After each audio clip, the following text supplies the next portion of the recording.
¿Qué harías si tu peor secreto se filtrara y acabara en todos los periódicos del país, y encima en los años 60?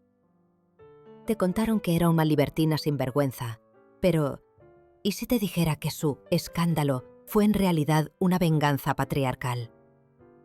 Hoy vamos a hablar de cómo una duquesa fue demonizada por tener lo que a muchos hombres de su época les sobraba: deseo, poder y cero ganas de pedir perdón.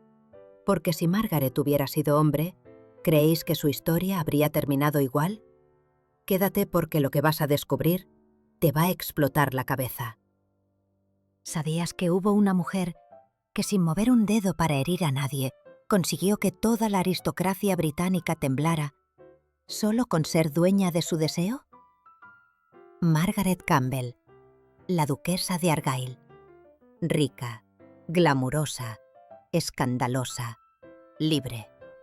Y eso último fue lo que no le perdonaron. Lo que no te contaron es que Margaret fue usada como chivo expiatorio de una doble moral podrida.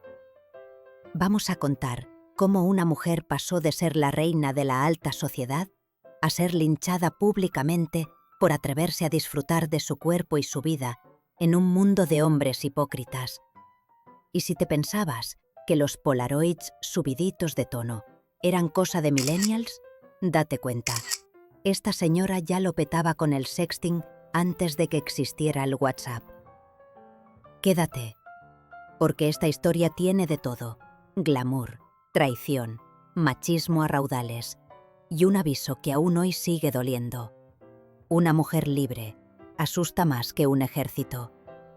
Así que agarra el té, el vino o lo que tomes, que empezamos. Margaret Campbell no nació duquesa, pero desde el primer minuto de vida se notaba que estaba destinada a romper moldes. Nació en 1912, el año en que se hundió el Titanic, en el seno de una familia escandalosamente rica de Glasgow. Su padre, George Wyham, era millonario gracias al acero. Su madre, Helen, era el terror de las apariencias. Una mujer que habría hecho match con cualquier manual de cómo reprimir a tu hija para que encaje en la alta sociedad. Imagina crecer entre mansiones, institutrices, clases de bordado y de piano. Todo para que Margaret se convirtiera en la esposa trofeo de algún aristócrata rancio. Pero Margaret tenía otras ideas. Desde pequeña fue una niña que deslumbraba. No solo por su belleza, que era legendaria, de esas que la prensa describía como hipnótica, sino por un carisma que arrasaba. Era imposible no mirarla. Y eso, claro, a su madre le daba urticaria. Porque Margaret no quería ser una figurita de porcelana. Margaret quería ser la dueña de su vida. Con solo 15 años, protagonizó su primer gran escándalo. Se escapó a Londres para casarse en secreto con un pretendiente. Con 15 años. Un gesto que hoy nos parecería de serie adolescente, o directamente de Lydia Bennet en Orgullo y Prejuicio, esa hermana que era el terror de las reuniones familiares y la comidilla de los chismes del barrio. Pero que entonces, en la alta sociedad británica, era una declaración de guerra al qué dirán.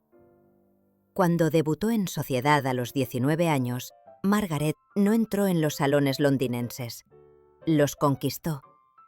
La llamaban la joven más deslumbrante de su generación. Era el crush oficial de príncipes, condes, duques, incluso el príncipe de Gales, Eduardo, el que luego abdicaría por Wallis Simpson. Y claro, Eduardo tenía un tipo: mujeres que no se dejaban domar. Pero Margaret no era de las que se dejaban cazar como un trofeo. Jugaba sus cartas. Era dueña de su deseo, de su imagen, de su destino. En una época donde lo esperado era ser discreta, obediente y silenciosa, Margaret era todo lo contrario: brillo, poder y desafío. Y eso generaba odio y fascinación a partes iguales. ¿Cómo crees que habrías sobrevivido tú en un Londres así si te atrevieras a ser tú misma? ¿Qué hubieras hecho? En 1933, Margaret decidió dar un paso que todo el mundo esperaba de ella. Se casó. Y lo hizo a lo grande, claro. El afortunado fue Charles Sweeney, un heredero americano, rico, guapo y con toda la pinta de ser el match perfecto para esa it girl de la alta sociedad. La boda fue un evento del año. Más de 2000 invitados en la iglesia, las calles abarrotadas, la prensa babeando. Parecía el cuento de hadas. Pero ya sabemos cómo suelen acabar los cuentos cuando la protagonista es demasiado brillante. El matrimonio fue una pasarela de lujo, sí. Tasas impresionantes, joyas, portadas en revistas.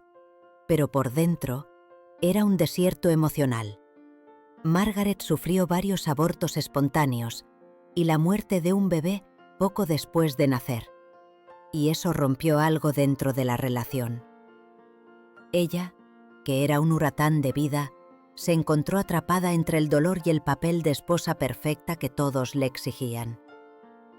Pero, ¿sabéis qué pasa cuando una mujer no encaja en el molde? Exacto. Empiezan los cuchicheos, las miradas, los dedos que señalan. Porque no hay nada que el qué dirán disfrute más que una mujer que no cumple las expectativas. En 1951, Margaret lo intentó de nuevo. Se casó con Ian Campbell, duque de Argyll. Y ahí obtuvo lo que la sociedad tanto valoraba, un título nobiliario, duquesa de Argyll.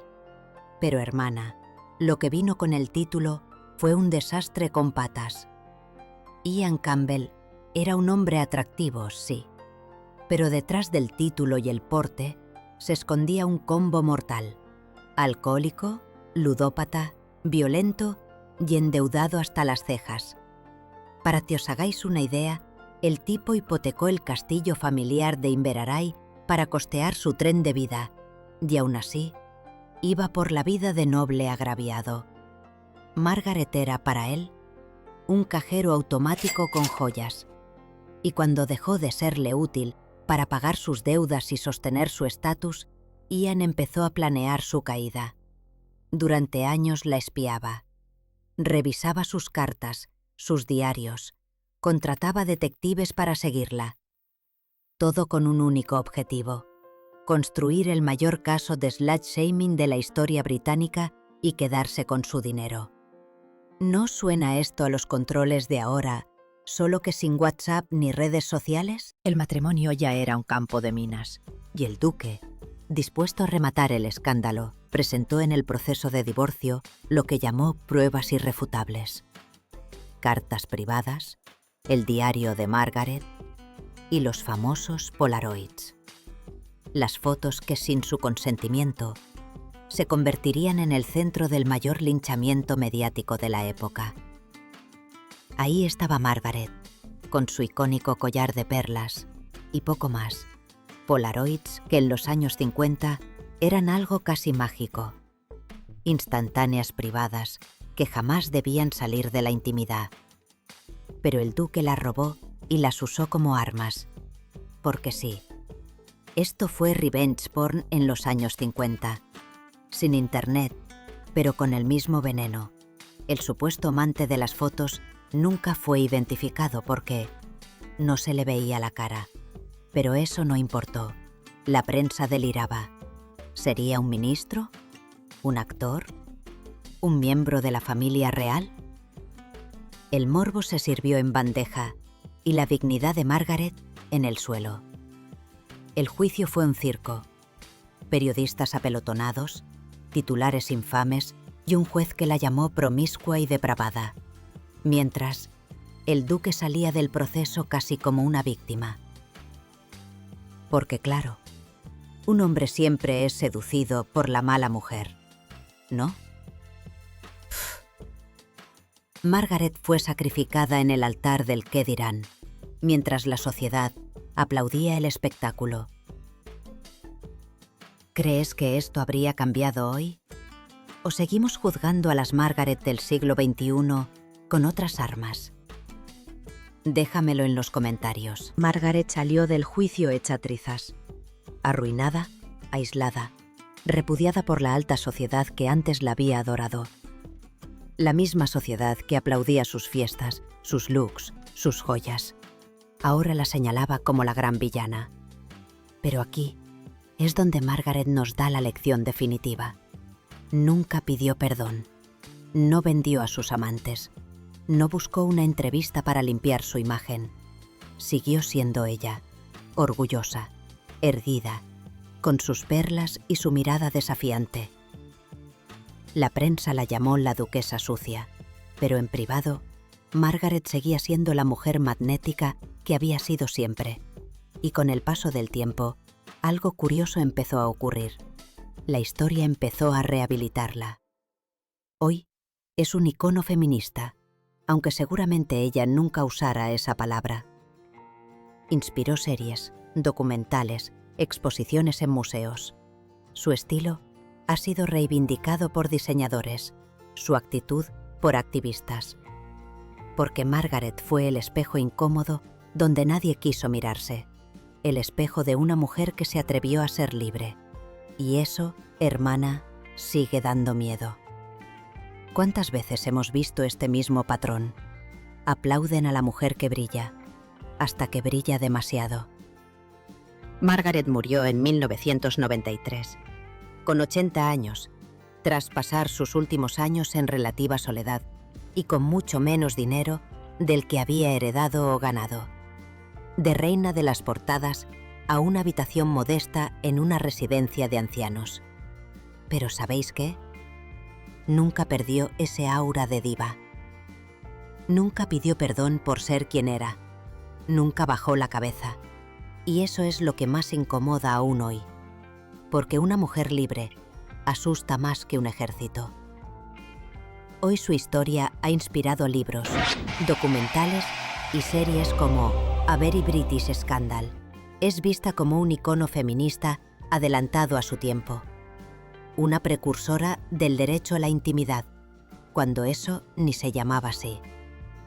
Así que la próxima vez que veas un escándalo mediático sobre una mujer promiscua o sin moral, pregúntate, ¿quién escribe esas reglas y a quién benefician?